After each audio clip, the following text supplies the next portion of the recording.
मेरा नाम इलियास दीक्षित है, लेकिन सभी मुझे एली बुलाते हैं। मैं अब 74 साल का हूं और मैं बड़ौदा, गुजरात में रहता हूं। मैंने अपने जीवन का अधिकांश समय एक धातु निर्माणकर्ता और वेल्डर के रूप में काम किया, जहां मैंने कृषि उपकरण से लेकर सजावटी गेट तक सब कुछ बनाया। और आज मैं अपनी पेंशन पर शांति से जीवन व्यतीत कर रहा हूं। लेकिन यह शांति एक ख्याली बात है, क्योंकि जो कुछ भी हुआ उसके बाद मेरे दिल में शांति लौटने में बहुत समय लगा। भगवान की कसम, जब आप सोचते हैं कि आप किसी को अपने हाथ की हथेली की तरह जानते हैं और फिर अचानक पता चलता है कि आप उसके बारे में कुछ भी नहीं जानते, तो यही मेरे साथ हुआ। 4 दशकों तक उसी महिला के साथ शादी के बाद मैंने कभी नहीं सोचा था कि मैं यह कहानी किसी को बताऊंगा, लेकिन मुझे लगता है कि यह सुनने वालों के लिए एक चेतावनी बन सकती है। आप अपना जीवन एक इतिहास बनाने में बिताते हैं, लोगों पर विश्वास करते हैं, आंखें बंद करके भरोसा करते हैं, और कभी-कभी एक साधारण विवरण, एक छोटा सा निर्णय सब कुछ बदल देता है। मेरे मामले में यह एक यात्रा थी जिसे मैंने आखिरी मिनट पर रद्द करने का फैसला किया। अगर मैं उस यात्रा पर जाता जैसा मैंने योजना बनाई थी, तो शायद मैं आज भी उस सुखद भ्रांति में जी रहा होता। लेकिन भाग्य या भगवान, कौन जानता है, ने मुझे सच्चाई जानने के लिए मजबूर किया। यह मार्च 2020 का समय था। मैं उस समय 59 साल का था। ग्रेस और मैं 4 दशकों से शादीशुदा थे, एक पूरा जीवन साथ बिताया, और हमने 2 बच्चों को बड़े किया, और मैंने अपने पिता से विरासत में मिली जमीन पर अपना घर बनाया। उस महीने मुझे अहमदाबाद, गुजरात में अपने भाई कार्तिक से मिलने के लिए यात्रा करनी थी, जो बीमार था। ग्रेस मेरे साथ नहीं जाने वाली थी, क्योंकि उसने कहा कि उसके पास चर्च समूह के साथ कुछ काम है, जो बिल्कुल सामान्य लग रहा था। इसमें कुछ भी अजीब नहीं था। उसने यह भी बताया कि वह मेरे न होने का फायदा उठाकर घर की सामान्य सफाई कर रही है और मेरी कुछ पुरानी कपड़े दान कर रही है। मैंने पहले अकेले यात्रा की है, वह घर पर रही। मैंने कभी कुछ संदेह नहीं किया। यात्रा बुधवार के लिए निर्धारित थी। मैं 1 सप्ताह के लिए जाने की योजना बना रहा था। मंगलवार की रात मैंने अपना सूटकेस पैक किया और अपनी दवाएं अलग रखी। ग्रेस ने मेरे लिए कार्तिक के लिए एक गुलाब जामुन बनाने का भी विशेष ध्यान रखा। उसे हमेशा उसका मीठा खाना पसंद था। सुबह की पहली किरणों में मुझे अपने भतीजे का फोन आया कि कार्तिक को अस्पताल में भर्ती किया गया है और बेहतर होगा कि मैं अपनी यात्रा कुछ दिनों के लिए टाल दूं। मैं चिंतित था, लेकिन मैंने समझा कि यदि मैं अपने भाई को अस्पताल की पाबंदियों के कारण नहीं देख सकता, तो इतनी दूर जाना बेकार होगा। तभी मुझे एक विचार आया। ग्रेस को बताने के बजाय कि यात्रा रद्द हो गई है, मैंने सोचा कि मैं उसे सरप्राइज दूंगा। हमारी शादी हाल ही में थोड़ी दूर हो गई थी, इतने वर्षों की जो दिनचर्या होती है। मैंने सोचा कि मैं यात्रा के लिए निकलने का नाटक करूंगा। वह यहां रहेगी और मैं दिन के अंत में फूलों और एक उपहार के साथ वापस आऊंगा। मैं उसके लिए एक विशेष रात का खाना बनाऊंगा और एक अच्छी बोतल का शराब लाऊंगा। मुझे लगा कि यह रोमांटिक होगा। एक 59 वर्षीय आदमी के लिए यह कितना बेवकूफी भरा विचार था, है ना? लेकिन उस समय यह एक शानदार योजना लग रही थी। मुझे नहीं पता था कि यह एक फैसला सब कुछ बदल देगा, और मेरा मतलब है सब कुछ, और यह बेहतर के लिए नहीं था। यह वह पक्ष था जिसे आप कभी उम्मीद नहीं करते, वह जो आप सोच भी नहीं सकते कि अस्तित्व में है। कभी कभी आप अपने जीवन का पूरा समय किसी के साथ बिताते हैं और सोचते हैं कि आप उनके बारे में सब कुछ जानते हैं। लेकिन कुछ बातें हैं मेरे दोस्तों, जो केवल भगवान ही सच में जानता है। अगर आपको मेरी कहानी पसंद आ रही है, तो कृपया एक लाइक छोड़ें, ताकि इस 74 वर्षीय आदमी के दिल में खुशी आ सके। चैनल को सब्सक्राइब करें ताकि आप मेरी आने वाली जीवन की कहानियां न चूकें। और मुझे कमेंट्स में बताएं कि आप इस वीडियो को कहां से देख रहे हैं और वहां अभी क्या समय है। मुझे यह जानकर बहुत खुशी होती है कि आप दुनिया के किस कोने में हैं और किस समय पर मेरी बात सुन रहे हैं। मैं 1951 में यहां बड़ौदा में पैदा हुआ था, जब सब कुछ आज की तुलना में बहुत अलग था। मेरे पिता राघव दीक्षित के पास एक छोटी सी संपत्ति थी, जहां वे मकई और सोयाबीन उगाते थे, जैसे इस क्षेत्र में लगभग सभी लोग करते हैं। हम 5 भाई बहन थे। मैं, कार्तिक, मयंक, तनुजा और शांति। मैं उनमें से दूसरा सबसे बड़ा था। हमारा घर साधारण था, एक लकड़ी का फ्रेम वाला घर जिसमें एक बड़ा चूल्हा था जो सर्दियों में पूरे दिन जलता था ताकि बाहर की ठंड से बचा जा सके। भगवान, वह कितना ठंडा होता था। सुबह जल्दी ही ओस सब कुछ ढक देती थी और हम ठंडे पैरों के साथ कामों में मदद करने के लिए निकलते थे। जीवन आसान नहीं था लेकिन अच्छा था। मेरी माँ सुमित्रा ने जिन पालक पनीर और चावल का स्वाद मैंने अपने जीवन में कभी चखा है, उसे बनाया। उसने उन पारंपरिक रविवार की बिरयानी के साथ ग्रेवी और साइड डिश भी बनाई जो केवल यहां दक्षिण में मिलती हैं। सबसे बड़ा आनंद तब होता था जब हमारे पास थोड़ा अतिरिक्त पैसा होता था और वह ताजी फालूदा बनाती थी। क्या आनंद था! हम इसे गर्मा गर्म दूध के एक गिलास के साथ खाते थे। मैंने चौथी कक्षा तक एक छोटे से ग्रामीण स्कूल में पढ़ाई की जो लगभग 2 किलोमीटर दूरी पर था मेरे घर से। मैं हर दिन अपने भाई बहनों के साथ वहां जाता था। जब बारिश होती तो हम पुराने बुरलेप के थैलों में लिपट जाते जिन्हें मां ने ठीक किया था, लेकिन फिर भी हम भीगे हुए पहुंचते थे। सर्दी के जाड़े में कुछ दिन ऐसे होते थे जब हम जा ही नहीं पाते थे। शिक्षक समझते थे ये सबके लिए ऐसा ही था। उन्हें पता था कि हमें खेतों में मदद की जरूरत है। इसी समय जब मैं 1960 में लगभग 9 साल का था, मैंने अपनी क्षमता का एहसास किया। मेरे पिता मुझे श्री फ्रैंक पावेल की मशीन की दुकान पर ले गए। श्री पावेल एक बड़े मजबूत व्यक्ति थे जिन्होंने युद्ध में सेवा की और यहां बस गए थे। हमें एक उपकरण की मरम्मत करानी थी। मैं उस शक्तिशाली व्यक्ति को लाल गर्म स्टील को आकार देते हुए देखकर पूरी तरह मोहित हो गया। चिंगारियां उड़ती थीं और हथौड़े की आवाज सुनाई देती थी। मैंने अपने पिता की तरफ देखा और कहा, एक दिन मैं भी उनके जैसा बनूंगा पापा। और श्री राघव मुस्कुराए और बोले, अगर यही तुम चाहते हो बेटे तो तुम्हें मेहनत करनी होगी। और मैंने मेहनत की। जब मैं 1965 में 14 साल का हुआ तब मैंने स्कूल के बाद और छुट्टियों में श्री पावेल के सहायक के रूप में काम करना शुरू किया। पहले मैं बस दुकान साफ करता था, कोयले से भट्टी जलाता था और औजारों को व्यवस्थित करता था।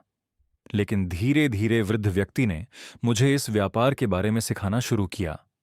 उनके पास कोई बेटा नहीं था, केवल 2 बेटियां थीं।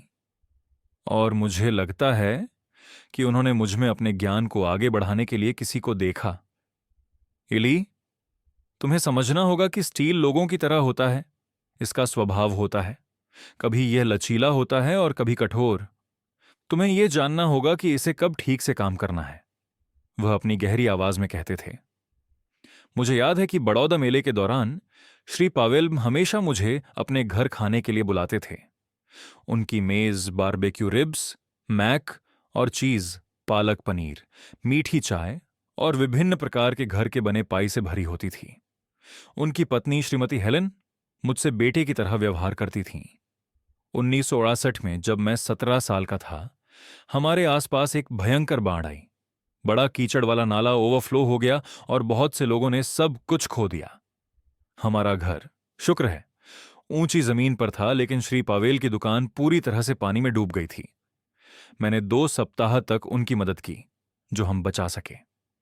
कई औजार जंग खा गए थे, भट्ठी को फिर से बनाना पड़ा। यह दुखद समय था, लेकिन इसी दौरान उन्होंने मुझसे कहा, इली, अब तुम एक प्रशिक्षु नहीं रहे, तुम मेरे साथी हो। यह मेरे जीवन के सबसे खुशी के दिनों में से एक था।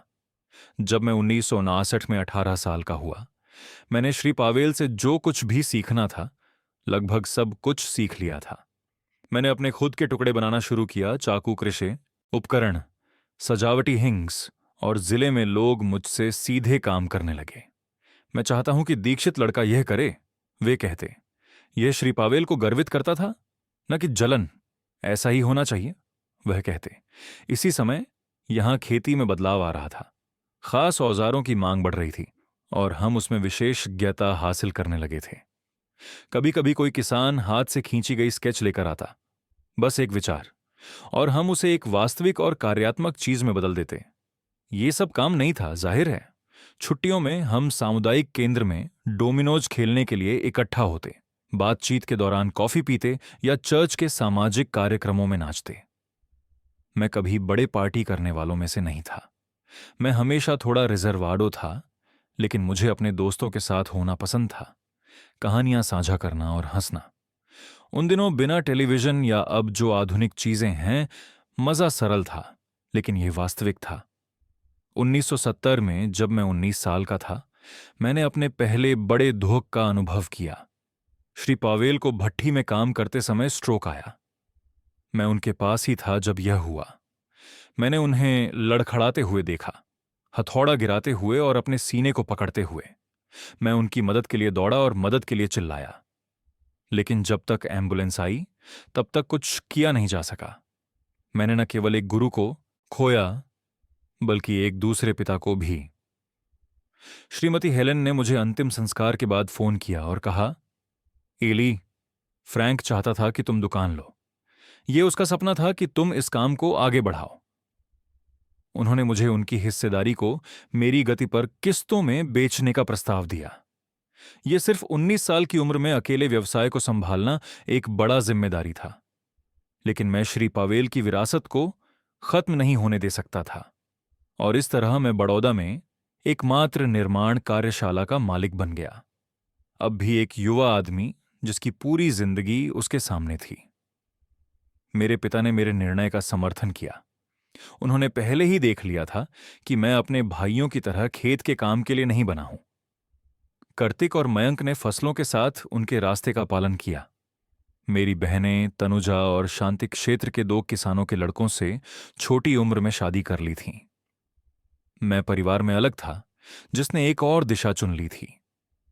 लेकिन श्री राघव मुझसे कहते थे, हर आदमी को वही करना चाहिए जो उसका दिल उसे बताता है बेटे, और तुम्हारा दिल हमेशा उस भट्ठी में आग की तरह गर्म था। 1972 में जब मैं 21 साल का हुआ, मैं ग्रेस से मिला। वह अहमदाबाद से हमारे शहर के स्कूल में शिक्षक के रूप में काम करने आई थी। उस समय बड़ौदा तेजी से विकसित हो रहा था। परिवार यहां बस रहे थे और स्कूलों के लिए अधिक शिक्षकों की आवश्यकता थी। ग्रेस ने प्राथमिक विद्यालय में पढ़ाने के लिए यहां आई। वह एक खूबसूरत युवा महिला थी, जिसकी लंबी काली बाल, भूरी आंखें और बोलने का नरम तरीका था, जिसने मुझे पहले दिन ही आकर्षित किया था। मुझे वो पल आज भी याद है। वह मेरी दुकान में आई। हाथ में एक छोटी घंटी थी जो स्कूल में छात्रों को बुलाने के लिए इस्तेमाल होती थी। घंटी टूट गई थी और वह जानना चाहती थी कि क्या मैं इसे ठीक कर सकता हूं। क्या आप वेल्डर हैं? उसने पूछा। यह देखकर थोड़ी हैरान हुई कि मैं इतना युवा था। हाँ मैडम, मैं ही हूं इलियास, मैंने जवाब दिया। आप मुझे सर नहीं कह सकती, मैं इतना बड़ा नहीं हूं। मैंने मजाक किया और उसने एक हंसी छेड़ी जिसने मेरे दिल को गर्म कर दिया। मैंने घंटी को ध्यान से ठीक किया और जब वह उसे लेने आई तो मैंने उसे वहां के टीज ग्रिल में चाय पीने के लिए बुलाया, जो कोने पर था। यह बड़ौदा में हर किसी के लिए मिलने का स्थान था। यहां सबसे अच्छा कॉफी और नींबू पाउंड केक, गर्म बिस्किट और ग्रेवी मिलती थी। उसने स्वीकार किया और यह हमारी कई बातचीतों में से पहली थी। ग्रेस यहां की लड़कियों से अलग थी। उसने बड़े शहर में पढ़ाई की थी। वह शिक्षित थी। वह किताबों और उन चीजों के बारे में बात करती थी जिन्हें मैं अपनी साधारण शिक्षा के कारण मुश्किल से जानता था, लेकिन उसने कभी मुझे कम महसूस नहीं कराया। इसके विपरीत वह मेरे काम में रुचि रखती थी, पूछती थी कि मैं हर टुकड़ा कैसे बनाता हूं, और मिपावेल की कहानी जानने की चाह रखती थी, और यह कि मैंने यह व्यापार कैसे सीखा। हमने उस अप्रैल में डेटिंग शुरू की और शुरू में यह जटिल था। उसके माता पिता अहमदाबाद में इस विचार से खुश नहीं थे कि उनकी शिक्षित बेटी एक छोटे शहर के वेल्डर के साथ बाहर जा रही है, लेकिन ग्रेस हमेशा दृढ़ थी। उन्हें इसे स्वीकार करना होगा क्योंकि मैंने तुम्हें चुना है, वह मुझसे कहती, और समय के साथ जब उन्हें मुझे बेहतर तरीके से जानने का मौका मिला तो आखिरकार उसके माता पिता मान गए। उन्होंने देखा कि भले ही मेरे पास औपचारिक शिक्षा की कमी थी, मैं मेहनती और ईमानदार था। हमारा प्रेम प्रसंग 2 वर्षों तक चला। ये खोज और सपनों के अच्छे समय थे। हम हाथों में हाथ डालकर शहर में चलते थे और सामुदायिक नृत्यों में भाग लेते थे। हम पारंपरिक त्योहारों में भाग लेते थे, जैसे कि मेला, जहां रोपण के कार्यक्रम होते थे। पारंपरिक संगीत होता था और स्कूल के दिवाली कार्यक्रम में बहुत सारी ठंडी बियर होती थी जहां वह पढ़ाती थी। मैं हमेशा प्रॉप सेट करने में मदद करता था और सभी को पता था कि हम एक जोड़ी हैं। 1976 में 23 साल की उम्र में मैंने ग्रेस से शादी के लिए पूछा। मैंने एक साधारण अंगूठी खरीदी जो उस समय मेरी जेब में सबसे अच्छी थी, और उसे एक गजेबो पार्क ले गया जो बड़ौदा के पास एक खूबसूरत जगह थी। यह पतझड़ का मौसम था, पत्ते पीले थे, मौसम ठंडा था, लेकिन सूरज गर्म था। मैंने वहां फव्वारे के पास घुटने टेक कर उससे मेरी पत्नी बनने के लिए पूछा। वह रोई, मुझे गले लगाया और हाँ कहा। यह मेरे जीवन के सबसे खुशहाल क्षणों में से एक था। हमने जनवरी 1975 में शादी की। मैं 24 साल का था और वह 22 की। यह हमारे परंपरा के अनुसार पहले एम जायन चर्च में एक साधारण समारोह था। उसके बाद हमने सामुदायिक केंद्र में रिसेप्शन रखा, जिसमें पुल्ड पोर्क, बारबेक्यू, रिब्स, आलू की सलाद और वह ठंडी बियर थी जिसे छोड़ना नहीं था। एक स्थानीय जैज बैंड ने संगीत बजाया और हम सारी रात नाचे।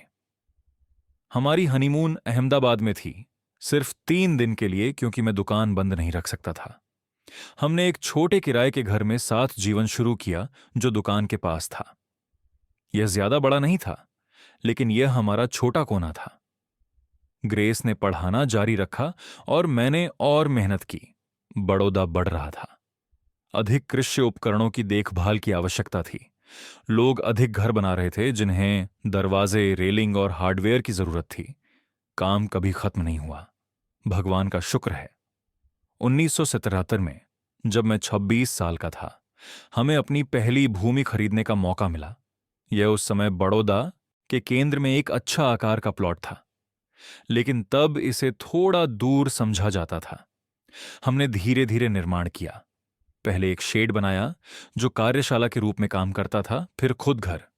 उस घर की हर एक ईंट मैंने अपनी 2 हाथों से उठाई, और काम के बाद की थकान के बावजूद। ग्रेस ने भी मदद की, पेंट किया, आयोजन किया और उस जगह को हमारे घर में बदल दिया।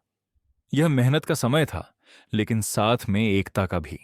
हमारे पास एक सामान्य सपना था कि हम एक स्थिर जीवन बनाएं, अपने बच्चों को पालें और जो भगवान ने हमें दिया है उसमें खुश रहें। रात में थकाऊ दिन के बाद हम बरामदे पर बैठते थे, कॉफी पीते थे, तारे देखते थे और अपने भविष्य की योजना बनाते थे।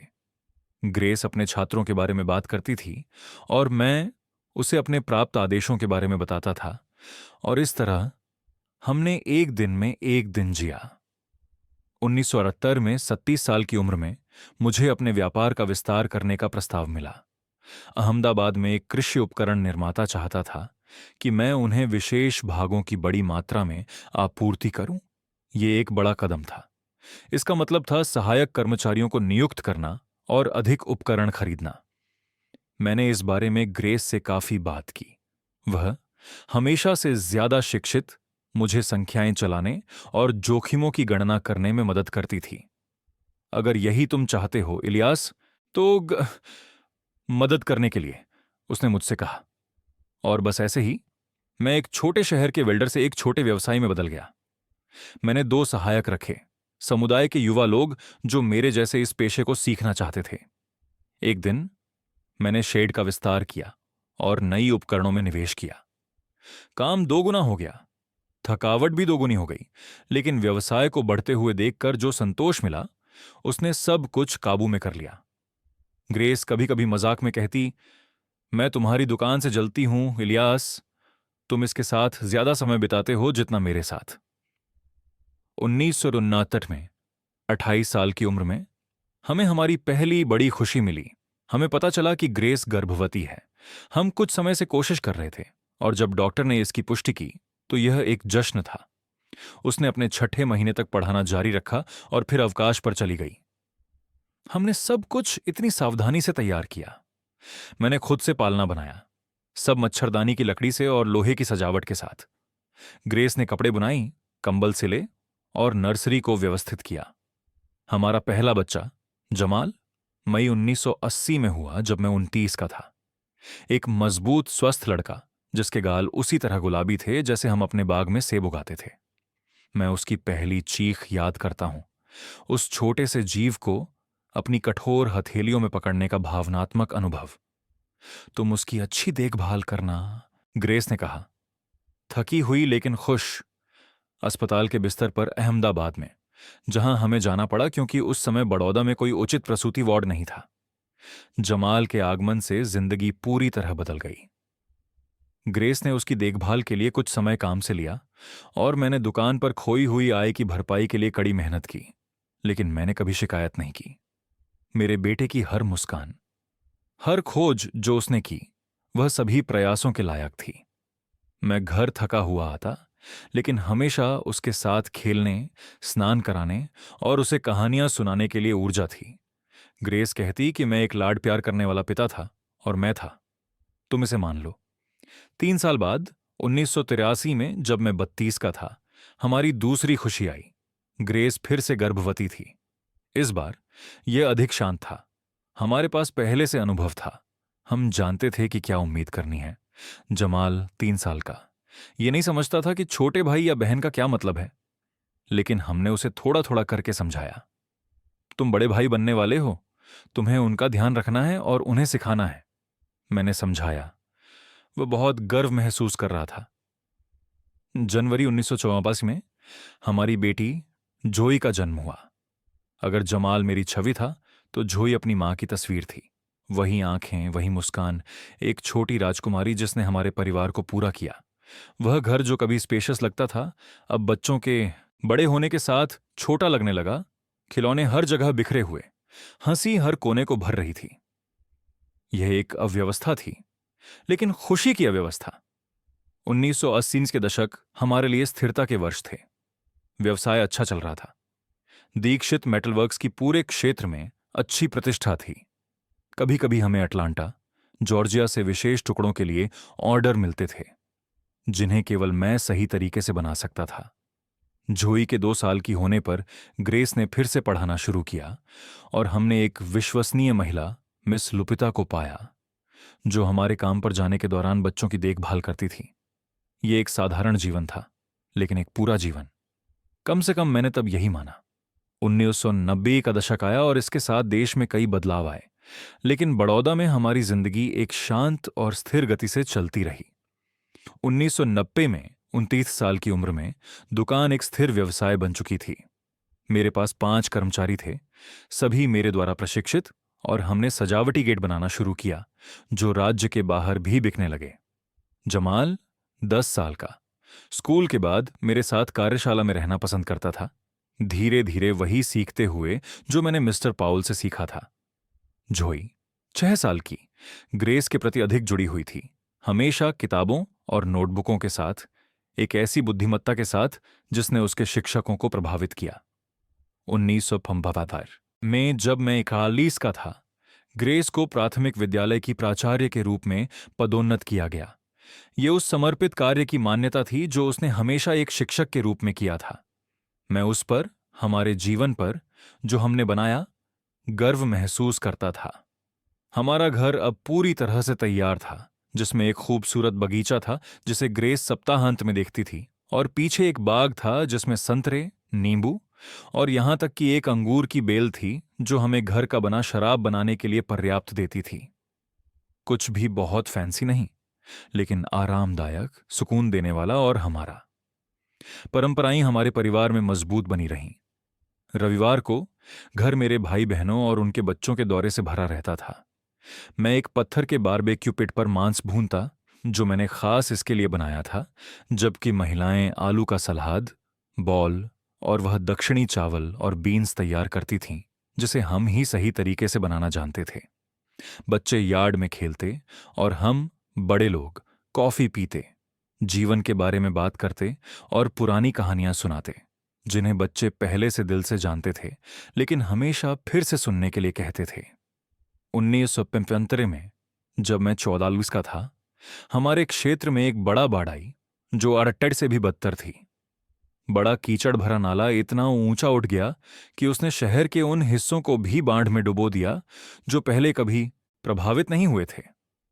हमारा घर, शुक्र है, सुरक्षित था, लेकिन दुकान, जो थोड़ी नीचे थी, बाढ़ में डूब गई। हमने मशीनें, सामग्री और बंद हुए कामों का इंतजार था। यह एक बड़ा झटका था, लेकिन समुदाय ने एकजुट होकर मदद की। कर्मचारी, पड़ोसी, हर कोई उसकी सफाई और पुनर्वास में मदद कर रहा था। तभी मुझे समझ में आया कि वर्षों में अच्छे रिश्ते बनाने का क्या महत्व है। ग्रेस उस समय निरंतर काम कर रही थी। उसने स्कूल में चंदा इकट्ठा किया, दान जुटाए और अपने काम के साथ साथ मेरा व्यवसाय दोबारा खड़ा करने में मदद की। बच्चे भी अपने हिस्से का काम कर रहे थे। जमाल 15 साल का मेरे साथ बड़े आदमी की तरह काम कर रहा था और जोई 11 साल की अपनी मां की मदद कर रही थी दान की सूचियों में और जो भी आवश्यक था। वह त्रासदी जितनी कठिन थी, हमारे परिवार को और भी करीब ला दिया। 1996 में हमने न केवल जो खोया था उसे वापस पाया, बल्कि उसे सुधार भी किया। मैंने दुकान को ऊंची जगह पर बनाया। हमने जगह बढ़ाई और अधिक आधुनिक उपकरण खरीदे। व्यवसाय इतना बढ़ गया कि मुझे और 2 कर्मचारियों की जरूरत पड़ी। मैं पहले की तरह कारीगर के रूप में काम नहीं कर रहा था। मैं अधिकतर एक प्रशासक बन गया था, लेकिन मैं अब भी कभी कभी हथौड़ी उठाना नहीं भूलता था, खासकर जब कोई नाजुक या कलात्मक काम होता था। यही मुझे सबसे ज्यादा पसंद था। समय बीतता गया और बच्चे बड़े होते गए। जमाल ने 1988 में हाई स्कूल खत्म किया जब मैं 47 साल का था, और उसने बताया कि वह धातु उद्योग में रहना चाहता है। पापा, मैं मैकेनिकल इंजीनियरिंग पढ़ना चाहता हूं। यह सुनकर मुझे गर्व महसूस हुआ। मेरे पिता ने मुझे केवल प्राथमिक शिक्षा ही दी थी और मैं अपने बेटे को कॉलेज भेजने में सफल रहा था। जोई अभी भी हाई स्कूल में थी, लेकिन उसे पहले से ही साहित्य और इतिहास में रुचि थी, अपनी मां की तरह।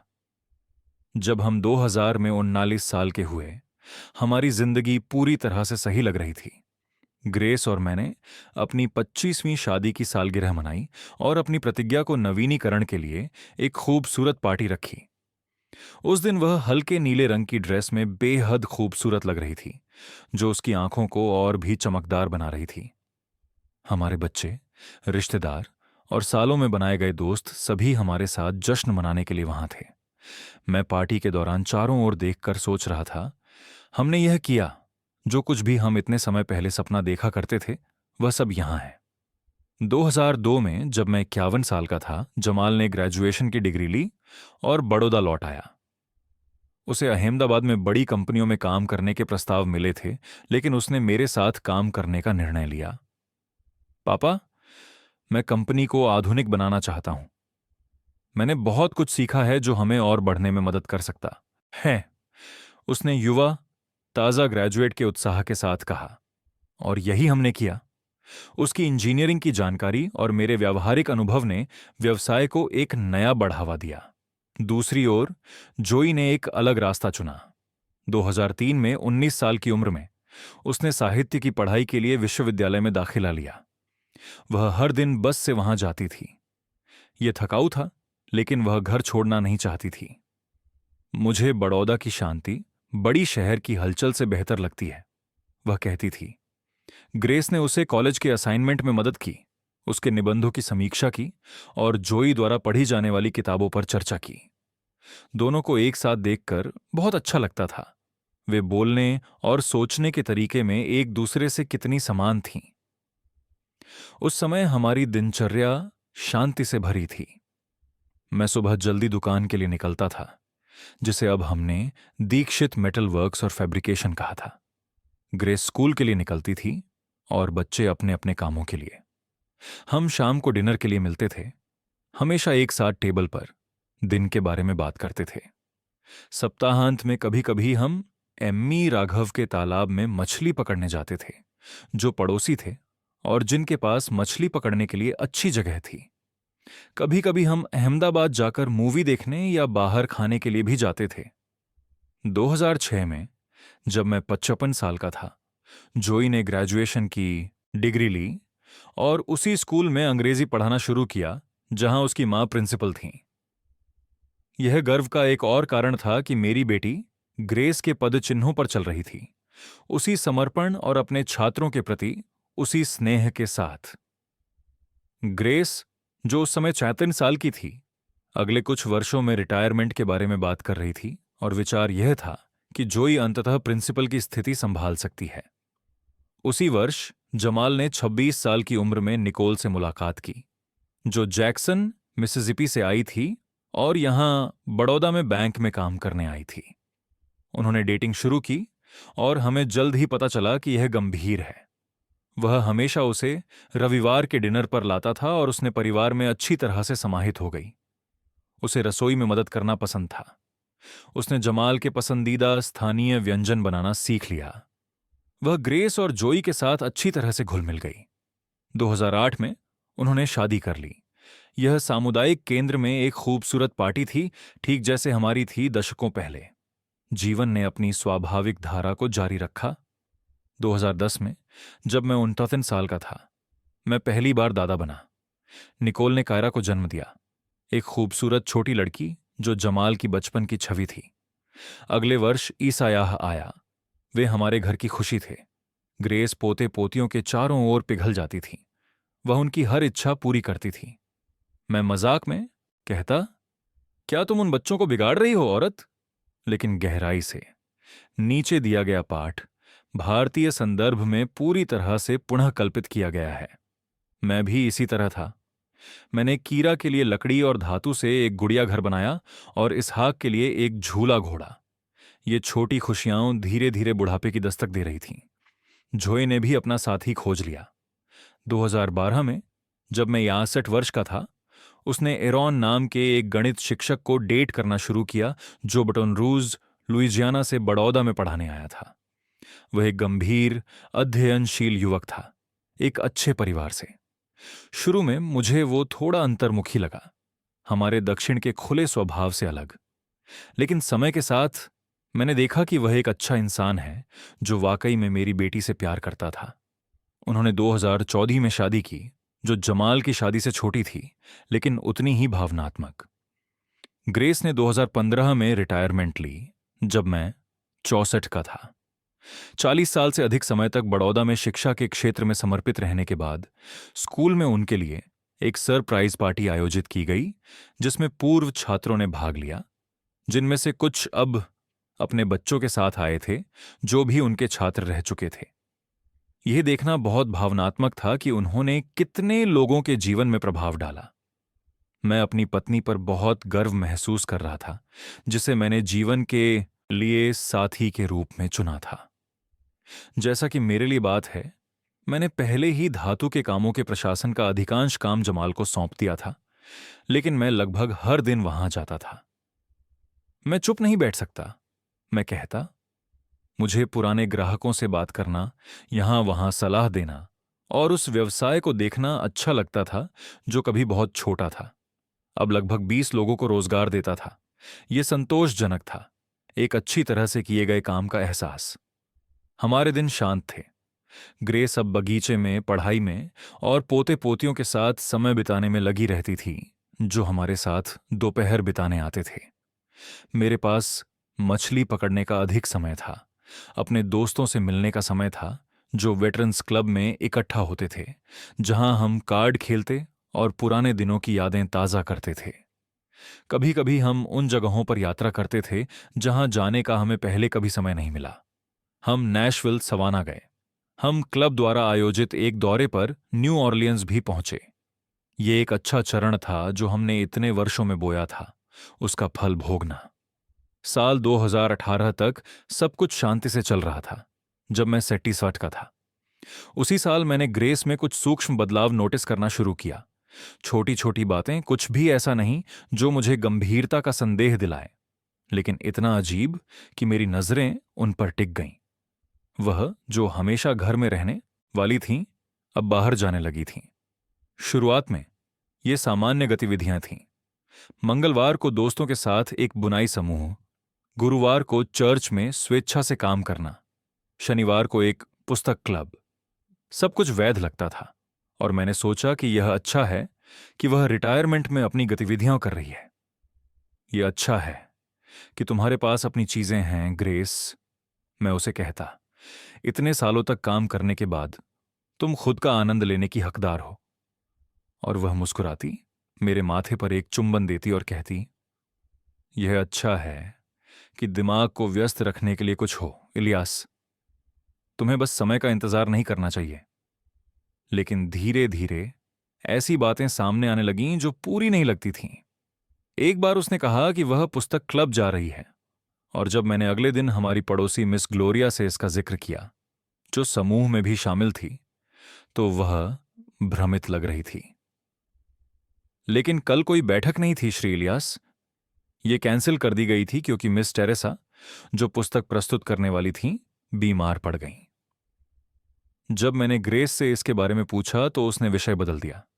वह बोली, शायद मैं दिन को गलत समझ गई। एक और बार वह घर एक सुंदर नई ड्रेस लेकर आई जो उसकी सामान्य शैली से अलग थी। जब मैंने उसकी तारीफ की तो वह थोड़ी असहज लग रही थी, जैसे वह इस पर ध्यान नहीं देना चाहती थी। ओह, चर्च की महिलाओं ने मुझे इसे खरीदने के लिए मनाया। उन्होंने कहा कि यह सेल पर था, उसने जल्दी से बताया, ड्रेस को अलमारी के पीछे रखते हुए। मैंने यह भी देखा कि उसने अपने रूप रंग की ओर अधिक देखभाल करना शुरू कर दिया। ऐसा नहीं था कि वह पहले लापरवाह थी, लेकिन अब वह अधिक बार सैलून जाती थी। उसने अपने बालों को रंगाना शुरू कर दिया था। उसने नए क्रीम खरीदे। अच्छा, अब मेरे पास अपने लिए बेहतर देखभाल करने का समय है, उसने जब मैंने टिप्पणी की तो अपनी बात को सही ठहराया। 2018 के अंत तक ग्रेस ने एक सेल फोन को लगातार पास रखना शुरू कर दिया। पहले वह इस डिवाइस का शायद ही कभी उपयोग करती थी, उसे घर के किसी भी कोने में छोड़ देती थी। कभी कभी तो वह फोन बजने पर भी नहीं उठाती थी। अब फोन हमेशा उसके साथ रहता था। वह इसे स्नान करते समय भी बाथरूम में ले जाती थी। एक रात मैं मध्य रात को उठा और देखा कि वह बिस्तर पर नहीं थी। मैंने उसे अंधेरे रसोई में किसी से संदेश भेजते पाया। जब मैंने उससे पूछा कि वह क्या कर रही है तो वह चौंकी। वह लगभग फोन गिरा देती। ओह इलियास, तुमने मुझे डरा दिया। ये जोय है, उसे नींद नहीं आ रही है और हम टेक्स्ट कर रहे हैं। अगले दिन मैंने अनौपचारिक रूप से अपनी बेटी से पूछा कि क्या उसे सोने में परेशानी हो रही है। वह भ्रमित दिखी। नहीं पापा, मैं तो गहरी नींद में हूं। क्यों? मैंने उसकी मां की रात की बातचीत का जिक्र नहीं किया। मैं नहीं चाहता था कि कोई परेशानी हो या मुझे एक पागल बूढ़ा आदमी समझा जाए। शायद ये बस एक गलतफहमी थी, लेकिन छोटी छोटी असंगतताएं बढ़ती जा रही थीं। जनवरी 2019 में, जब मैं अरटियाड का था, ग्रेस ने घोषणा की कि वह कंप्यूटर सीखने जा रही है। क्लास अहमदाबाद में। मैं इस तकनीक के पीछे नहीं रहना चाहती, उसने कहा। क्लास सप्ताह में 2 बार, मंगलवार और गुरुवार की दोपहर को होगी। मुझे यह उचित लगा। मैंने यह भी प्रस्तावित किया कि मैं उसे क्लास वाले दिनों में बस स्टेशन छोड़ दूंगा। कुछ हफ्तों बाद मुझे विली का फोन आया, जो अहमदाबाद में रहता है। उसने मुझे स्टेशन पर देखा और फोन किया ताकि हम कॉफी के साथ थोड़ी बात कर सकें। बातचीत के दौरान मैंने कहा कि मैं ग्रेस का इंतजार कर रहा हूं, जो कंप्यूटर क्लास में है। वह कौन सी क्लास है? मेरी डोलोरेस ने यहां शहर में सभी सीनियर क्लासेस ली हैं और उसने कभी कंप्यूटर क्लास का जिक्र नहीं किया, उसने कहा थोड़ी हैरानी से। यह मेरे दिमाग में अटका हुआ है। जब ग्रेस वापस आई, मैंने उससे क्लास के बारे में विस्तार से पूछा। ये कहाँ है? कौन और शामिल है? वे क्या सीख रहे हैं? उसने बिना किसी हिचकिचाहट के सब कुछ बताया, लेकिन उसकी आंखों में कुछ था जो मुझे विश्वास दिलाने में असफल रहा। उस रात जब वह सो रही थी, मैंने उसका पर्स लिया और उसमें से किसी भी क्लास के सामग्री की तलाश की। मुझे कुछ भी नहीं मिला, न कोई नोटबुक, न कोई नोट, कोई संकेत नहीं कि वह वास्तव में कंप्यूटर पढ़ रही है। अगले हफ्ते मैंने पीठ दर्द का बहाना बनाया और कहा कि मैं उसे स्टेशन नहीं ले जा पाऊंगा। कोई बात नहीं, उसने तुरंत जवाब दिया। मैं यहां कोने पर बस पकड़ लूंगी। उसके जाने के बाद मैंने एक ऐसा निर्णय लिया जो मैंने कभी नहीं सोचा था। मैंने उसे फॉलो करने का फैसला किया। मैंने अपने विश्वसनीय कर्मचारी जमाल से कहा कि वह मुझे अपनी ट्रक में ले चले। हमने दूरी बनाए रखी। हमने उसे अहमदाबाद के लिए बस में चढ़ते देखा। हम बस का पीछा करते रहे। अहमदाबाद में ग्रेस ने किसी स्कूल या सामुदायिक केंद्र की ओर जाने का रास्ता नहीं लिया। इसके बजाय वह डाउनटाउन में एक छोटे कैफे में चली गई। ट्रक के अंदर से सुरक्षित दूरी पर मैंने देखा कि एक आदमी उसके टेबल के पास आया। वह एक अच्छे कपड़े पहने हुए जेंटलमैन था। उसकी उम्र लगभग 65 साल होगी। उसके बाल सफेद और व्यवस्थित थे। वे एक दूसरे को गाल पर चूम कर मिले। कुछ भी ज्यादा अंतरंग नहीं। यह सिर्फ एक दोस्त हो सकता है। वे वहां लगभग 2 घंटे तक बातें करते रहे और मैं ट्रक में जमाल के साथ बैठा। हर मिनट के साथ मेरे दिल की धड़कन बढ़ती गई। क्या आप चाहेंगे कि मैं वहां जाऊं, डैड? जमाल ने मेरी परेशानी देखकर पूछा। नहीं, मैंने कहा। चलो, मैंने बहुत देख लिया है। हम बड़ौदा लौट आए इससे पहले कि ग्रेस हमें देख सके। पूरी रास्ते में मैं चुप रहा। जो मैंने अभी देखा था उसे पचाने की कोशिश कर रहा था। मैंने कुछ भी स्पष्ट रूप से रोमांटिक नहीं देखा। यह सिर्फ एक दोस्त के साथ निर्दोष बैठक हो सकती है। लेकिन क्लास के बारे में झूठ क्यों? जब वह घर आई, मैंने सामान्य तरीके से व्यवहार किया, जैसे कुछ हुआ ही नहीं। मैंने क्लास के बारे में पूछा और उसने हमेशा की तरह उस दिन उन्होंने क्या सीखा इसका विवरण बताया। झूठ इतना स्वाभाविक लग रहा था कि मुझे और भी भ्रमित कर दिया। क्या मैं ज्यादा सोच रहा हूं? क्या वह आदमी वास्तव में क्लास का कोई सदस्य हो सकता है और वे बस कॉफी पीने गए थे? अगले हफ्तों में मैं अधिक सतर्क हो गया, उसकी हर हरकत पर नजर रखते हुए। मैंने देखा कि क्लास के दिनों में उसकी आंखों में एक अलग चमक होती थी। वह अधिक जीवंत लगती थी। कभी कभी वह मेरे लिए छोटे उपहार लाती थी, जैसे कि कुछ की भरपाई करने के लिए। यह खिड़की में देखा और तुम्हारे बारे में सोचा, वह कहती, मुझे एक नया उपकरण या एक मीठा नाश्ता देते हुए। मार्च 2019 में ग्रेस ने मुझे एक आश्चर्यजनक घोषणा की। मैं सीनियर्स के यात्रा समूह में शामिल होने जा रही हूं। वे पास के शहरों में छोटे छोटे सफर आयोजित करते हैं। पहला सफर अगले महीने नैशविल के लिए है। यह नया था। उसने पहले कभी मेरे बिना यात्रा में रुचि नहीं दिखाई। जब मैंने पूछा कि क्या मैं उसके साथ जा सकता हूं, उसने समझाया कि यह केवल महिलाओं के लिए है। जैसा कि उसने कहा, नैशविल की यात्रा 3 दिन तक चली। हमने फोन पर कुछ बार बातें की। उसने पर्यटकों के स्थानों की तस्वीरें भेजी। सब कुछ सामान्य लग रहा था। लेकिन जब वह वापस आई, मैंने देखा कि उसके पास एक नया हार है। एक नाजुक पीस जो उसने मुझे भेजी गई तस्वीरों में नहीं था। यह समूह की महिलाओं ने मेरे लिए खरीदा, उसने कहा जब मैंने गहनों को देखा। अगले महीने मई 2019 में एक और यात्रा की घोषणा हुई। इस बार यह सवाना, जॉर्जिया में एक महोत्सव के लिए थी। फिर से यह महिलाओं के समूह के साथ था। इस बार मैंने आयोजक का संपर्क विवरण मांगा। मैं यह सुनिश्चित करना चाहता था कि वह ठीक है। ग्रेस स्पष्ट रूप से मेरी इस मांग से असहज थी, लेकिन उसने अंततः मुझे एक नाम और नंबर दिया। मैंने फोन किया और एक बहुत ही मित्रवत महिला ने समूह की यात्रा की पुष्टि की। बाद में मुझे पता चला कि वह ग्रेस की एक दोस्त थी, जिसने मेरी कॉल के मामले में कहानी की पुष्टि करने पर सहमति दी थी। समूह के साथ यात्राएं नियमित हो गईं, हर 2 या 3 महीने में एक। हर बार लौटने के बाद ग्रेस और भी दूर लगने लगी, जैसे उसका एक हिस्सा कहीं और रह गया हो। हमारा रिश्ता, जो वर्षों से करीबी था, ठंडा होने लगा। हम कम बात करने लगे, शायद ही कभी बाहर गए, और हमारी निकटता भी काफी कम हो गई। सितंबर 2019 में मैंने आकस्मिक रूप से उसका क्रेडिट कार्ड का बयान पाया। वहां खर्च थे। बड़ौदा, गुजरात के एक होटल में एक सप्ताहांत, जब ग्रेस को घर पर होना चाहिए था। मैंने उससे इस बारे में पूछा और उसने कहा कि यह क्रेडिट कार्ड कंपनी की गलती थी, जिसे उसने सुधारने के लिए पहले ही फोन किया था। मैंने इसे स्वीकार किया, लेकिन यह अधिकतर सुविधा के चलते था, न कि सच में विश्वास करने के लिए। 2019 के अंत तक हमारे बेटे जमाल ने हमारे बीच के बदलाव को महसूस किया। क्या तुम दोनों के बीच सब ठीक है? उसने एक दिन मुझसे पूछा जब हम दुकान पर अकेले थे। मैंने झूठ कहा। मैंने कहा, हां, यह बस बुढ़ापे की थकान थी। मैं बच्चों को अपनी शंकाओं में शामिल नहीं करना चाहता था, खासकर जब मुझे किसी चीज की निश्चितता नहीं थी। ये बस इशारे थे, अजीब व्यवहार, कुछ ठोस नहीं। उस साल दिवाली अजीब थी। हम सब एकत्र हुए, हम बच्चे, पोते पोतियां, लेकिन हवा में एक तनाव था जो पहले कभी नहीं था। ग्रेस शारीरिक रूप से उपस्थित थी, लेकिन उसकी सोच कहीं और थी।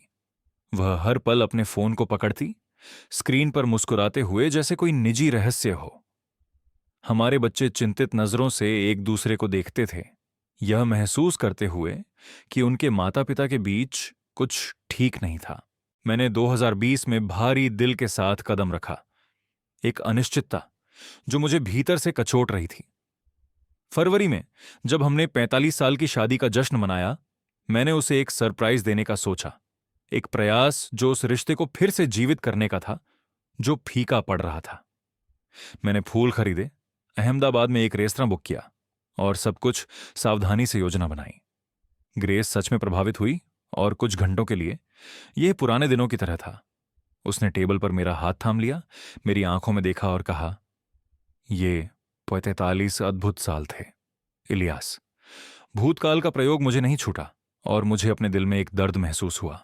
फिर मार्च 2020 में मेरे भाई कार्तिक के साथ अहमदाबाद जाने की योजना का उल्लेख हुआ। वह वास्तव में दिल की समस्याओं से बीमार था और मैं सच में उसे देखने की योजना बना रहा था। ग्रेस, जैसा कि हाल ही में उसकी आदत बन गई थी, ने कहा कि वह मेरे साथ नहीं जाएगी, कि उसे बड़ौदा में कुछ जिम्मेदारियां थीं। मैंने इस पर सवाल नहीं उठाया, मैं उसकी इनकारों का आदी हो चुका था। यात्रा की पूर्व संध्या पर मुझे मेरे भतीजे का फोन आया कि कार्तिक को अस्पताल में भर्ती कराया गया है और यात्रा को टालना बेहतर होगा। तभी मुझे वह विचार आया जो सब कुछ बदल देगा।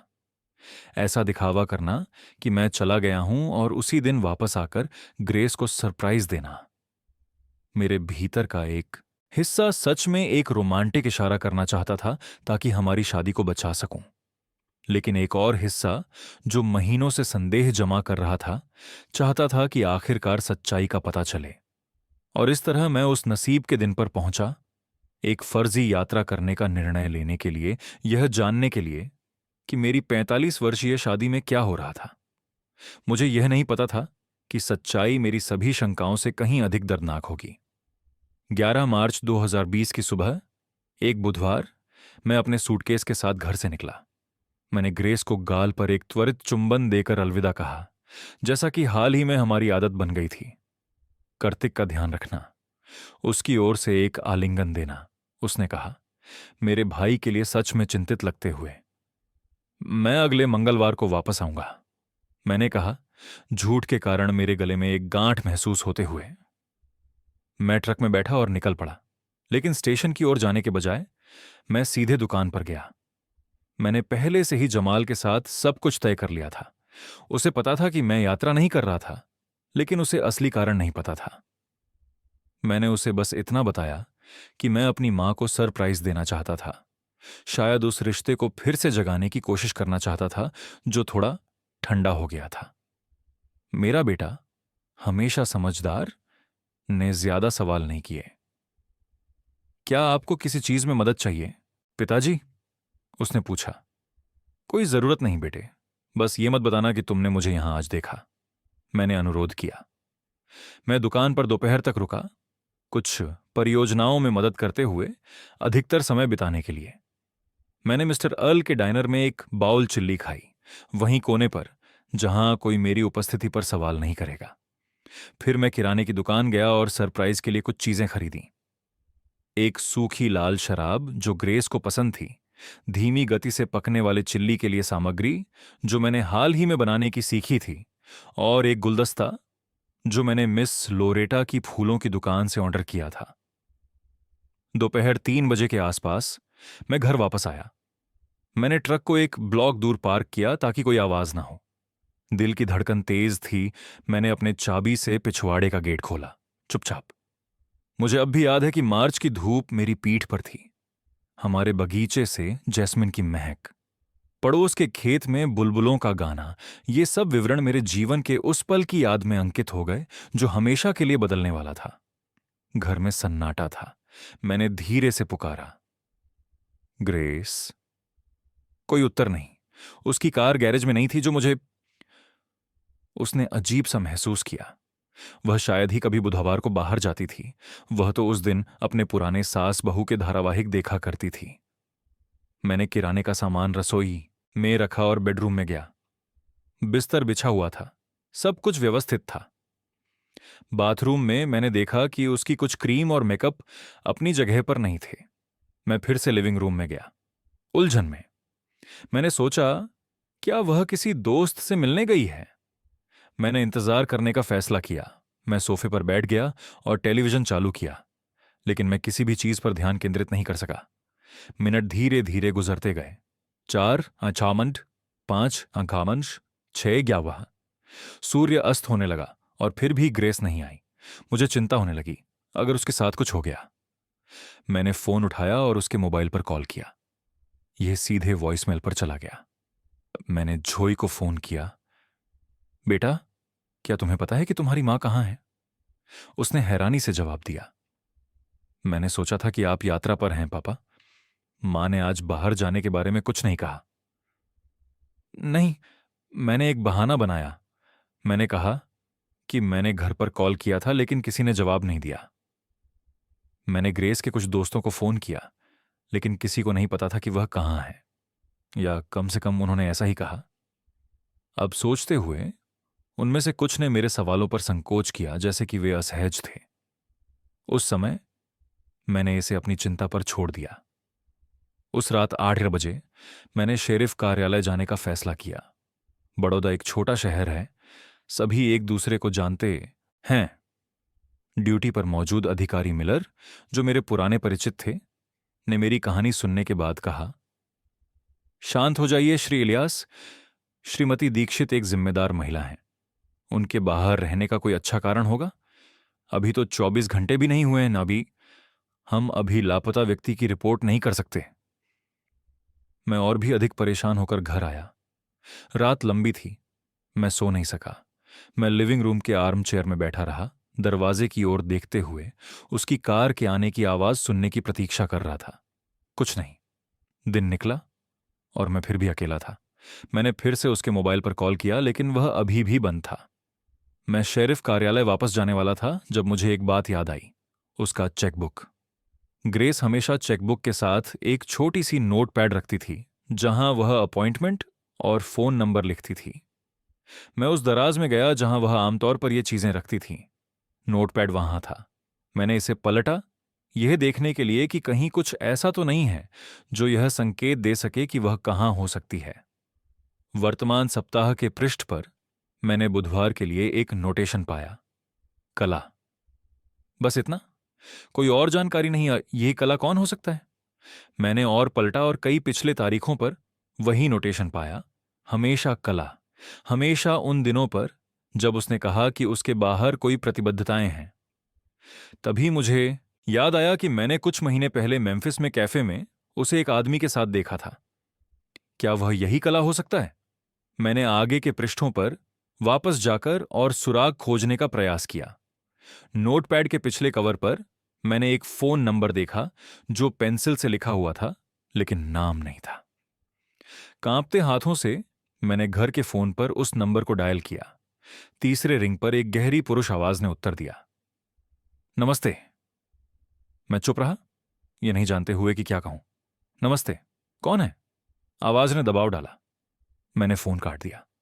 मेरा दिल इतनी तेजी से धड़क रहा था कि मैं इसे अपने कानों में सुन सकता था। वह आवाज मेरी सबसे बुरी आशंकाओं की पुष्टि कर रही थी। मुझे कुछ करना था। मैं वहां बैठकर इंतजार नहीं कर सकता था। मैंने जमाल, अपने विश्वसनीय कर्मचारी को फोन किया और उसे कहा कि वह मुझे अहमदाबाद ले चले। हम शहर के सभी होटलों की जांच करने जा रहे हैं। मैंने उसे विस्तार में बताए बिना कहा कि क्या हो रहा है। हम पूरे सुबह मेम्फिस के होटलों में घूमते रहे। हर फ्रंट डेस्क पर मैंने ग्रेस की तस्वीर दिखाई। मैंने पूछा कि क्या वह वहां ठहरी हुई है। कुछ जगहों पर मैंने पहचाने जाने वाले नजरें देखीं, लेकिन सभी ने उसके रिकॉर्ड होने से इनकार कर दिया। 10वें होटल में, जो शहर के उत्तर में एक गुप्त एस्टेबलसिमिएंटो था, मैंने पहला ठोस सुराग पाया। रिसेप्शनिस्ट, एक युवा लड़की, ने फोटो देखकर झिझक दिखाई। क्या उसने ग्रेस दीक्षित के नाम से चेक इन किया? उसने कंप्यूटर की जांच करते हुए पूछा। हां, मैंने कहा, मेरे पेट में एक गांठ महसूस करते हुए। नहीं, हमारे पास उस नाम का कोई नहीं है, उसने कुछ सेकंड बाद कहा। लेकिन उसकी नजर ने कुछ बता दिया। कृपया, मैंने जोर दिया, वो मेरी पत्नी है। मैं चिंतित हूं। अगर आप कुछ जानते हैं तो बताइए। लड़की ने चारों ओर देखा, जैसे यह सुनिश्चित करने के लिए कि उसे कोई देख नहीं रहा। एक महिला है जो उसकी तरह दिखती है, लेकिन वह ग्रेस मिलर के नाम से पंजीकृत है। उसने कल एक पुरुष के साथ चेक इन किया, कमरा 214। मिलर, उसका कुंवारा नाम, जिसे उसने 40 साल से अधिक समय से नहीं इस्तेमाल किया। क्या वह अभी वहां है? मैंने पूछा। मेरी आवाज रुक गई। रिसेप्शनिस्ट ने सिर हिलाया। वे जल्दी चले गए, लेकिन उन्होंने चाबी छोड़ दी, इसलिए उन्हें लौटना चाहिए। मैंने लड़की का धन्यवाद किया और जमाल के साथ होटल छोड़ दिया। आप ठीक हैं पापा? उसने मेरी पीली रंगत को देखकर चिंतित होकर पूछा। नहीं, मैं ठीक नहीं हूं, मैंने ईमानदारी से उत्तर दिया। लेकिन मुझे इसे हल करना है। आप मुझे यहीं छोड़ सकते हैं और बड़ौदा वापस जा सकते हैं। अगर कुछ होता है तो मैं आपको कॉल करूंगा। जमाल के जाने के बाद मैंने सड़क पार की। मैं एक कैफे में गया जहां से मैं होटल के दरवाजे को देख सकता था। मैंने एक काली कॉफी मंगवाई जो मेरे सामने बिना छुए बैठी रही, जबकि मेरी नजरें होटल के दरवाजे पर टिकी रहीं। समय धीरे धीरे बीत रहा था। दोपहर 1 बजे, 2 बजे, जब शाम के 3:30 हुए, मैंने देखा कि एक कार होटल के सामने आकर रुकी। ये ग्रेस की कार थी। जब मैंने उसे यात्री साइड से उतरते हुए देखा तो मेरा दिल एक पल के लिए ठहर गया। वह मुस्कुरा रही थी, पहले से ज्यादा युवा और खुश लग रही थी। ड्राइवर साइड से एक लंबा आदमी, जिसके बालों में सफेदी थी और जो अच्छी तरह से कपड़े पहने हुए था, उतरा। यही वही आदमी था जिसे मैंने महीनों पहले कैफे में उसके साथ देखा था। उसने उसके कमर के चारों ओर हाथ डाला, एक ऐसे अंतरंगता के साथ जो बहुत समय बिताने से आती है, और वे दोनों होटल में चले गए। मैं जैसे जड़ हो गया, हिल नहीं सका। एक हिस्सा चाहता था कि मैं सड़क पार करूं और वहीं उनका सामना करूं। दूसरा हिस्सा भागना चाहता था, जैसे मैंने कुछ नहीं देखा। लेकिन मुझे सच जानने की जरूरत थी, चाहे वह कितना ही दर्दनाक क्यों ना हो। मैंने अपने साहस को इकट्ठा करने के लिए 1 और घंटा इंतजार किया। अंततः मैंने उठकर अपनी बिना छुई कॉफी का बिल चुकाया और सड़क पार की। रिसेप्शन पर पहले वाली लड़की ने मुझे समझदारी भरी नजर दी। मुझे कुछ कहने की जरूरत नहीं थी। उसने सिर्फ सिर हिलाया, यह संकेत देते हुए कि वे दोनों अभी भी कमरे में हैं। मैंने धीरे धीरे सीढ़ियां चढ़ीं। हर कदम पिछले से भारी महसूस हो रहा था। मैं दूसरे मंजिल पर पहुंचा, कमरा 216 पाया और दरवाजे के सामने रुक गया। मेरा दिल इतनी तेजी से धड़क रहा था कि मुझे लगा कि वे इसे दूसरी तरफ सुन सकते हैं। मैंने दस्तक देने के लिए हाथ उठाया, लेकिन तभी मैंने उसकी आवाज सुनी। मेरी पत्नी, जिसे मैंने 45 साल तक जाना, ऐसे हंस रही थी जैसे मैंने सालों से नहीं सुना था। इलियास, तुम तो बिल्कुल असंभव हो, उसने हंसते हुए कहा। इलियास, तो यही उस आदमी का नाम था जो नोटपैड में लिखा था। मैंने गहरी सांस ली और दरवाजे पर दस्तक दी। दूसरी तरफ आवाजें तुरंत चुप हो गईं। कुछ सेकंड बाद मैंने कदमों की आवाज सुनी। दरवाजा आंशिक रूप से खुला और वहां वह थी, मेरी ग्रेस, अपने बालों को खोले हुए, एक ब्लाउज में जो मैंने पहले कभी नहीं देखा था। उसका चेहरा आश्चर्य से, फिर सदमे में और फिर घबराहट में बदल गया। इलियास, उसने कहा, उसकी आवाज मुश्किल से फुसफुसाते हुए। क्या? कैसे? तुम तो अहमदाबाद में थे। क्या मैं अंदर आ सकता हूं? मैंने पूछा। मेरी आवाज अपेक्षा से अधिक शांत थी। उसने हिचकिचाते हुए पीछे देखा और फिर दरवाजा और खोल दिया। मैं कमरे में गया और देखा कि वह आदमी, आर्थर ब्लैकवुड, खिड़की के पास खड़ा था, स्पष्ट रूप से असहज। वह एक बहुत ही प्रेजेंटेबल आदमी था। उसकी उम्र लगभग 70 साल होगी, नीले बटन डाउन शर्ट और गहरे पैंट में। तो यही बात है, मैंने एक से दूसरे की ओर देखते हुए कहा। इतने समय से इतने सारे दौरे, ये कक्षाएं, ये सब एक झूठ था। ग्रेस रोने लगी। इलियास, मैं समझा सकती हूं। कोई जरूरत नहीं, मैंने उसे रोकते हुए कहा। मुझे लगता है कि यहां क्या चल रहा है यह स्पष्ट है। आर्थर ने एक कदम आगे बढ़ाया। श्री दीक्षित, मुझे पता है कि यह भयानक लग रहा है, लेकिन आपको मुझे कोई स्पष्टीकरण नहीं देना चाहिए। मैंने उसे बीच में ही काट दिया। मुझे तो पता भी नहीं था कि मैं जीवित हूं। तभी मैंने देखा कि उनके बीच का नजर का आदान प्रदान अजीब था। इसमें सिर्फ शर्म या अपराध बोध नहीं था, वहां कुछ और था, कुछ ऐसा जिसे मैं तुरंत पहचान नहीं सका। तुम दोनों मुझे क्या नहीं बता रहे हो? मैंने भ्रमित होते हुए पूछा। ग्रेस बिस्तर के किनारे बैठ गई, अपने आंसुओं को पोंछते हुए। इलियास, ये आर्थर है। मैंने पहले ही यह पता लगा लिया था, मैंने कड़वे स्वर में कहा। जो मैं जानना चाहता हूं वह यह है कि तुम दोनों मुझे इतनी अजीब नजर से क्यों देख रहे हो? आर्थर ने धीमी आवाज में जवाब दिया, क्योंकि कुछ हफ्ते पहले तक मुझे विश्वास था कि ग्रेस एक विधवा है। उस क्षण में जैसे दुनिया रुक गई। उसके शब्द मेरे सिर में गूंज रहे थे, बिना पूरी तरह से समझ में आए। एक विधवा? मैंने चकित होकर दोहराया। ग्रेस ने मेरी ओर देखा, उसकी आंखों में शर्म और चुनौती का मिश्रण था।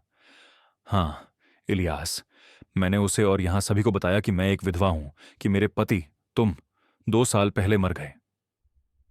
ऐसा लगा जैसे जमीन मेरे पैरों के नीचे से गायब हो गई। क्या तुमने मुझे मार डाला? मैंने विश्वास नहीं कर पा रहा था। तुमने मुझे कैसे मारा? उसने भारी सांस ली। यह बस आसान था। मैंने आर्थर से यहां अहमदाबाद में एक राज्य शिक्षक रिटायरमेंट इवेंट पर मिला। हमने बात की। उसने मुझे कॉफी पर बुलाया। मुझे उसका साथ अच्छा लगा, लेकिन मुझे पता था कि मुझे नहीं करना चाहिए। लेकिन उसने मुझसे फिर से मिलने पर जोर दिया और अंततः मैंने मान लिया। जब चीजें गंभीर होने लगीं तो मैं यह नहीं कह सकती थी कि मैं विवाहित हूं। इसीलिए मैंने कहा कि मैं एक विधवा हूं। और मैं कैसे मरा? मैंने पूछा। एक ठंडी क्रोध मेरी प्रारंभिक चौंक को बदलने लगा। दिल का दौरा, उसने कहा, अपनी आंखें झुकाते हुए। मैंने कहा कि तुम अचानक मर गए, कि यह तात्कालिक था, लेकिन मैं अपने जीवन के साथ आगे बढ़ रही थी। आर्थर उतना ही चौंका हुआ था जितना मैं। ग्रेस, तुमने मुझे बताया कि तुम दोनों 2 साल पहले सवाना गए थे और उसे सीने में दर्द हुआ था। यह सब एक झूठ था, उसने स्वीकार किया, अब मुझसे सीधे देखते हुए। इलियास, मुझे पता है कि यह सुनने में भयानक लगता है, लेकिन इतने सालों तक सभी की देखभाल करने के बाद, बच्चों, तुम्हारी और छात्रों की, मुझे कुछ ऐसा चाहिए था जो सिर्फ मेरा हो। और तुमने तलाक के लिए क्यों नहीं कहा? मैंने पूछा। मेरी आवाज भावनाओं से कांप रही थी। तुम्हारे मन में मुझे मारने का यह भयानक नाटक क्यों? उसने तब हंसते हुए, बिना मजाक के हंसी में कहा, बड़ौदा में तलाक, सभी मुझे जज करेंगे, मेरे पीछे बातें करेंगे, बच्चे तबाह हो जाएंगे। मैंने अपनी पूरी जिंदगी में जो प्रतिष्ठा बनाई थी वह सब बर्बाद हो जाएगी। अलग अलग जीवन जीना आसान था। अहमदाबाद में मैं ग्रेस मिलर थी, एक सम्मानित विधवा जिसने नए प्यार को पाया। बड़ौदा में मैं अभी भी श्रीमती ग्रेस दीक्षित, धातु कार्य के इलियास की समर्पित पत्नी थी। जिस ठंडेपन से उसने सब कुछ समझाया, उसने मुझे चुप करा दिया। मैं उस औरत को अब पहचान नहीं पा रहा था। वह युवा शिक्षिका कहाँ गई थी जिससे मैं प्यार करता था, मेरे बच्चों की मां, कई दशकों की साथी। कार्तिक सच में शर्मिंदा लग रहा था। श्री दीक्षित, मैं कसम खाता हूं कि मुझे नहीं पता था। अगर मुझे पता होता कि तुम जिंदा हो, कि तुम अभी भी शादीशुदा हो, तो मैं कभी भी ग्रेस के साथ शामिल नहीं होता। मुझे उस पर विश्वास था। वह आदमी अपने दुख में ईमानदार लग रहा था। वह भी किसी तरह से धोखे का शिकार हुआ था। तुम दोनों कब से साथ हो? मैंने पूछा। 2.5 साल, उसने एक ठहराव के बाद उत्तर दिया। हम सितंबर 2017 में एक राज्य के रिटायर मीटिंग में मिले थे। मैं अहमदाबाद में इतिहास का शिक्षक था। तारीखें सही थीं। यही वह समय था जब मैंने ग्रेस के व्यवहार में पहले बदलावों को नोटिस करना शुरू किया था। और तुम एक दूसरे से कितनी बार मिलते हो? मैंने आगे पूछा, इस विश्वासघात की सीमा को समझने की कोशिश कर रहा था। पहले महीने में 1 या 2 बार, कार्तिक ने कहा। फिर यह अधिक सामान्य हो गया। ग्रेस ने कहा कि उसे अहमदाबाद में रिटायरमेंट से संबंधित काम या पूर्व सहयोगियों के साथ कक्षाओं की बैठक के लिए आना था। सभी यात्रा? तब मैंने कहा, हां। ग्रेस ने पुष्टि की। जब मैंने कहा कि मैं नासिक या पुणे जा रहा हूं दोस्तों के समूह के साथ, मैं वास्तव में कार्तिक के साथ जा रहा था। लेकिन तुम भी अहमदाबाद में नियमित रूप से मिले। मैंने इसे प्रश्न की तरह नहीं कहा। उसने सिर हिलाया। मंगलवार और गुरुवार को जब मैंने कहा कि मुझे कंप्यूटर क्लास है, मैंने कमरे में देखा। वहां 2 खुले सूटकेस थे, कपड़े थोड़े बिखरे हुए अलमारी में थे, और यह यात्रा जो मैं अपने भतीजे से मिलने के लिए बना रहा था। तुम दोनों एक सप्ताह साथ बिताने वाले थे। एक और सिर हिलाना। हाँ, हमने इसे पहले ही तय कर लिया था। कुछ अभी भी समझ में नहीं आ रहा था। और हमारे बच्चे, क्या उन्हें तुम्हारी इस दोहरी जिंदगी के बारे में पता है? बेशक नहीं, उसने आतंकित होकर जवाब दिया। वे सोचते हैं कि मैं उन सभी गतिविधियों को कर रही हूं जिनके बारे में मैंने तुम्हें बताया। कक्षाएं, पुस्तक क्लब, दोस्तों के साथ यात्राएं, और यहां के तुम्हारे दोस्त। क्या वे सभी सोचते हैं कि तुम एक विधवा हो? हां, यहां के कुछ लोगों को यही विश्वास है। मैंने कार्तिक की ओर देखा। और तुम्हारा परिवार, तुम्हारे दोस्त? वह असहज लग रहा था। मेरी पत्नी की 6 साल पहले मृत्यु हो गई। मेरे 2 बड़े बच्चे हैं जो अटलांटा में रहते हैं।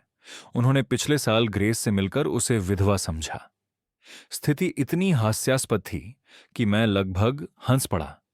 तो तुम्हारी यहां एक पूरी जिंदगी है। लोग जो तुम्हें विधवा ग्रेस मिलर के रूप में जानते हैं, जबकि बड़ौदा में तुम अभी भी श्रीमती ग्रेस दीक्षित हो, एक वेल्डर की पत्नी।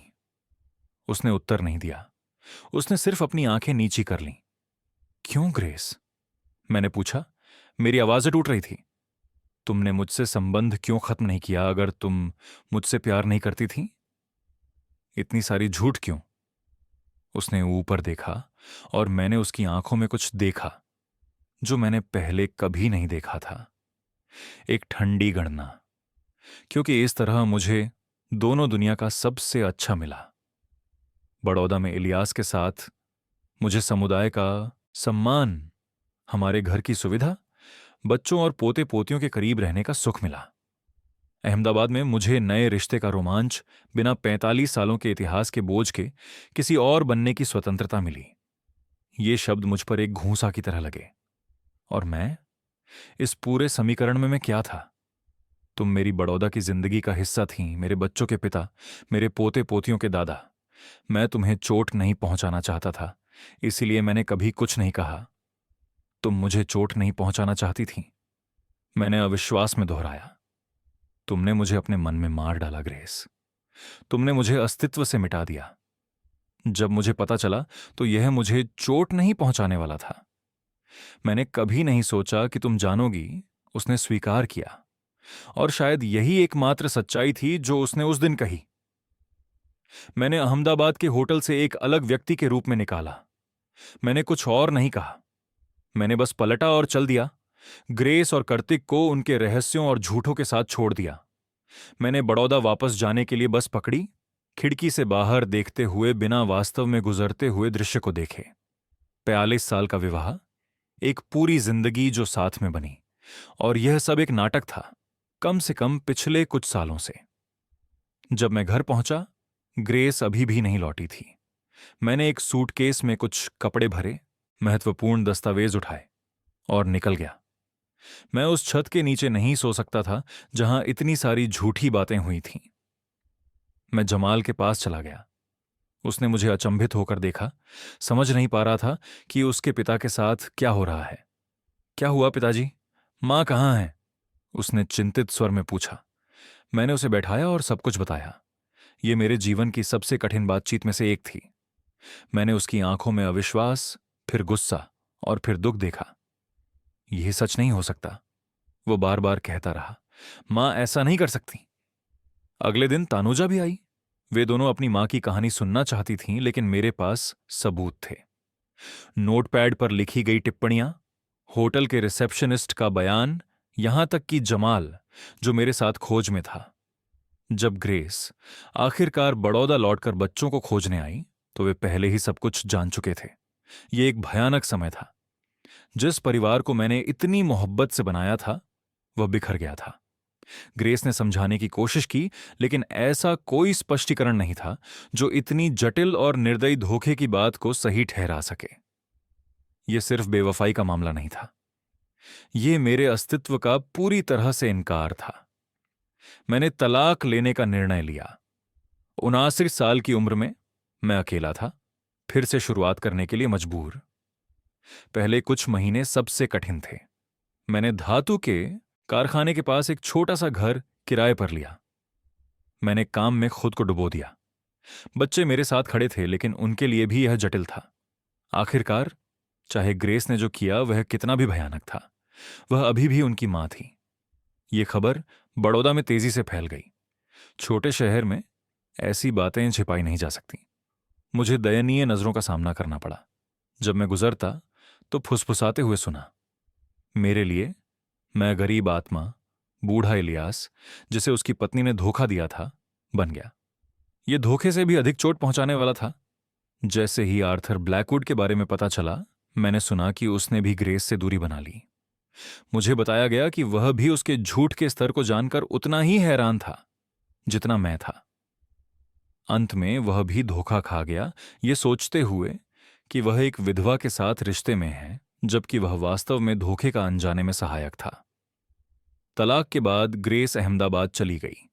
अपने हिस्से का घर बेचकर वहां एक अपार्टमेंट खरीद लिया। बच्चे उससे संपर्क में रहते हैं, लेकिन चीजें कभी वही नहीं रहीं।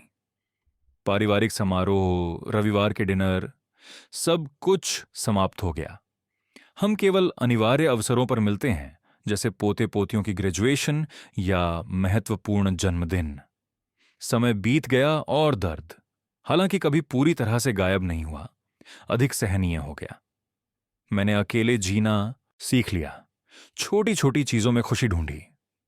मैंने अधिक मछली पकड़ना शुरू किया, क्लब में दोस्तों से मिला, और जब मेरे पोते पोतियां दौरे पर आते तो उनके साथ समय बिताया। आज, उस भयानक दिन के 5 साल बाद, मैं कह सकता हूं कि मैं जीवित हूं। मैं 74 साल का हूं, कुछ और झुर्रियों के साथ और कुछ कम सपनों के साथ, लेकिन मैं अभी भी आगे बढ़ रहा हूं। दुकान, जिसे अब आधिकारिक तौर पर दीक्षित मेटल वर्क्स एंड सन कहा जाता है, जमाल के प्रबंधन में प्रॉस्पर कर रही है। मैं वहां लगभग हर दिन जाता हूं, अधिकतर बातें करने और व्यस्त रहने के लिए, न कि वास्तव में काम करने के लिए। मैंने फिर से किसी के साथ रोमांटिक संबंध नहीं बनाए। अवसरों की कमी नहीं थी। आश्चर्यजनक रूप से बड़ौदा में कई विधवाएं या तलाकशुदा महिलाएं हैं जो पुराने वेल्डर के साथ समय बिताने में कोई आपत्ति नहीं करती। लेकिन उस अनुभव के बाद मुझ में कुछ बंद हो गया। मैं बिना जटिलताओं के अपनी वर्तमान दिनचर्या की सरलता को पसंद करता हूं, बिना ऐसी अपेक्षाओं के जो निराश हो सकती हैं। मैंने इस सब में जो सबसे कठिन पाठ सीखा वह यह है कि कभी कभी आप सोचते हैं कि आप किसी को पूरी तरह से जानते हैं, लेकिन हम कभी सच में नहीं जानते कि किसी दूसरे व्यक्ति के दिल और दिमाग में क्या चल रहा है। ग्रेस के साथ 45 साल बिताए, और मैंने कभी नहीं सोचा था कि वह ऐसा कुछ करने के लिए सक्षम होगी। मैंने उसकी असंतोष की गहराई, उस रिक्तता को भरने की जरूरत को कभी नहीं समझा जो उसे दूसरे जीवन, दूसरी पहचान की तलाश में मजबूर कर गई। मैंने क्षमा के बारे में भी सीखा। जरूरी नहीं कि ग्रेस को माफ करना, बल्कि खुद को माफ करना। लंबे समय तक मैंने खुद को दोषी ठहराया। मैंने क्या गलत किया? मैं एक पति के रूप में किस बिंदु पर असफल हुआ कि उसे मेरी मौत का बहाना बनाना पड़ा और एक और जीवन बनाना पड़ा? मुझे समझने में समय लगा कि हम हमेशा दूसरों के चुनावों के लिए जिम्मेदार नहीं होते। कुछ लोग बस बदल जाते हैं, उनकी इच्छाएं बदलती हैं, और हम जो कुछ भी करें उससे इसे रोक नहीं सकते। बुढ़ापा ज्ञान लाता है, लेकिन यह भी लाता है कि समय बहुत कम है कड़वाहट में जीने के लिए। इसीलिए मैंने आगे बढ़ने का निर्णय लिया। मैंने नहीं भुलाया। मैं यह नहीं बताता कि यह नहीं हुआ, लेकिन मैं नहीं चाहूंगा कि वह धोखा मुझे परिभाषित करे या मेरे बाकी दिनों को जीने के तरीके को। मेरे बच्चे और पोते पोतियां अब मेरी खुशी हैं। जमाल व्यापार में मेरे कदमों पर चलता है, जबकि तानुजा अपने काम में एक शिक्षक के रूप में आगे बढ़ रही है। क्यारा अब 15 साल की है, एक स्मार्ट युवा लड़की जो अपने पिताजी की तरह इंजीनियर बनना चाहती है। इजहाक 14 साल का है और धातु के काम में रुचि दिखा रहा है। वह हमेशा मुझसे धातु के साथ काम करना सीखने के लिए कहता है। कौन जानता है, शायद वह इस व्यापार में दीक्षितों की तीसरी पीढ़ी होगा। यदि मैं किसी को सुनने के लिए एक बात कह सकूं तो वह यह है, सच्चाई की कदर करें। जैसा भी दर्दनाक हो, सच्चाई आपको मुक्त करती है। झूठ के साथ जीना, चाहे वह कितना भी आरामदायक हो, रेत पर घर बनाने के समान है। किसी न किसी समय सब कुछ ढह जाएगा। ईमानदार रहें अपने आप से और अपने प्रियजनों के साथ। यदि आप खुश नहीं हैं, यदि आप बदलाव चाहते हैं, तो इसके बारे में बात करें। साथ मिलकर समाधान खोजें। समानांतर जीवन मत बनाएं। किसी ऐसे व्यक्ति को प्रतीकात्मक रूप से मत मारें जो वर्षों से आपके साथ खड़ा रहा है। और यह भी याद रखें कि फिर से शुरुआत करने के लिए कभी भी देर नहीं होती। 79 वर्ष की उम्र में मुझे लगभग आधे शतक की शादी के बाद अकेले जीना फिर से सीखना पड़ा। यह अत्यंत कठिन था। ऐसे दिन थे जब मैंने सोचा कि मैं नहीं बच पाऊंगा। लेकिन यहां मैं 5 साल बाद अभी भी खड़ा हूं, अभी भी मुस्कुरा रहा हूं और हर नए दिन के लिए आभारी होने के कारण ढूंढ रहा हूं। जीवन आश्चर्य से भरा होता है, कुछ अच्छे, कुछ उतने अच्छे नहीं। महत्वपूर्ण यह है कि हम उनका सामना कैसे करते हैं, हम क्या सीखते हैं और कैसे आगे बढ़ते हैं। कोई भी इस दुनिया से बिना निशान के नहीं गुजरता, लेकिन ये निशान ही हमारी कहानी बताते हैं। ये दिखाते हैं कि हम कितने मजबूत हैं और चीजों को पार करने की कितनी क्षमता रखते हैं।